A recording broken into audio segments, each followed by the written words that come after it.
Pour la 6e nuit consécutive, près de 2000 personnes ont manifesté sans violence ce mercredi à Al Hoceima, ville du nord du Maroc, pour exiger la libération de Nasser Zefzafi. Ce leader de la contestation populaire qui secoue depuis octobre la région du Rif a été interpellé lundi matin par la police pour atteinte à la sécurité intérieure. Le Rif entier croit à la liberté, à l'humanité et à la justice sociale. Si vous emprisonnez nos leaders, nous résisterons jusqu'au succès de nos demandes qui sont des droits dans les pays démocratiques.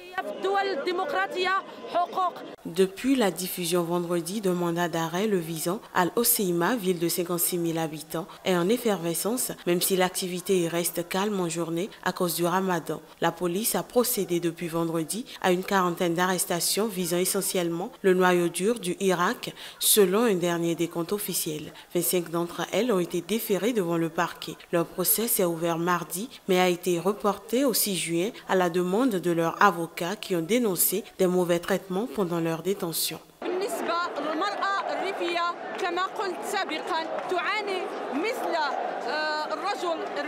En ce qui concerne la femme du Rif, elle souffre comme l'homme du Rif de l'exclusion, de la marginalisation et de l'injustice. Et c'est pour cela que le Irak continue avec la femme et l'homme. Ça ne veut pas dire que la femme sera le leader aujourd'hui. C'est le Rif qui est le leader. Le flambeau du Irak populaire est entre les mains de tous les Rifaines et les Rifais.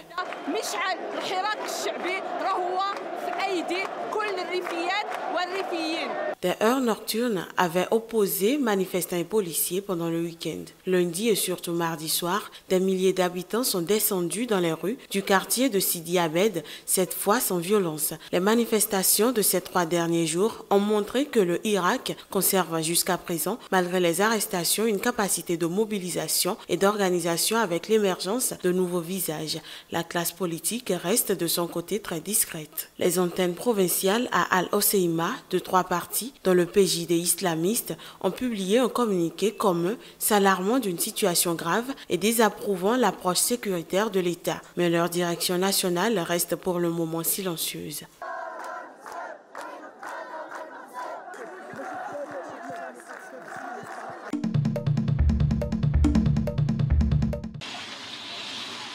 « 620 incidents sont détaillés dans ce rapport.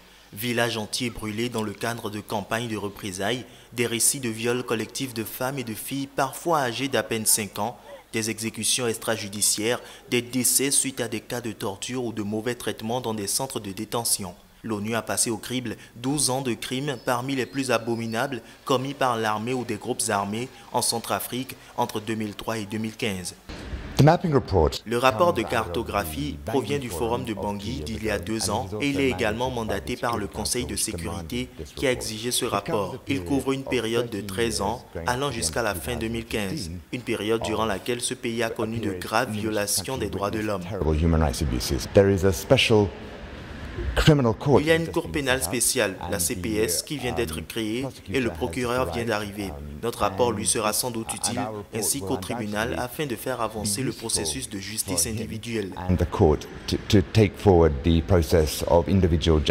Fruit d'un travail conjoint du Bureau des droits de l'homme et de la mission des Nations Unies en Centrafrique, MINUSCA, ce rapport recommande à la CPS d'identifier des axes prioritaires d'enquête pour déterminer les crimes les plus graves, notamment les violences sexuelles. Le document cite également des violences graves contre les personnes en raison de leur religion, leur appartenance ethnique ou leur supposée affiliation à des groupes armés, le recrutement de milliers d'enfants par des groupes armés et des attaques contre des acteurs humanitaires et des casques bleus. La Centrafrique a basculé dans l'anarchie en 2013 avec le renversement de l'ancien président François Bozizé par des groupes armés Séléka pro-musulmans, entraînant une contre-offensive des anti-Balaka.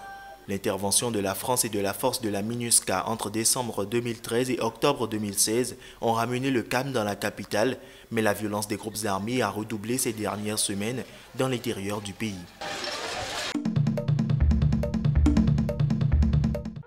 De l'eau, de l'électricité et des sanitaires, voilà les réclamations des habitants d'Ennerdale, un township près de Johannesburg.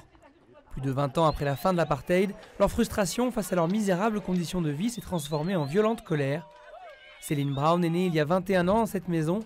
Entassée avec sa famille, cette jeune maman se sent abandonnée par les autorités. Si le gouvernement ne fait rien pour nous sortir de cette situation, ça ne va faire qu'empirer. Avant, les manifestations se déroulaient dans le calme, mais aujourd'hui c'est de pire en pire et l'État ne fait rien pour nous sortir de là. Voilà les toilettes où les gens jettent leurs excréments. Je suis fatiguée. J'habite ici, là où on jette la merde. Je ne peux pas cuisiner décemment. Je ne peux pas vivre décemment dans cette merde.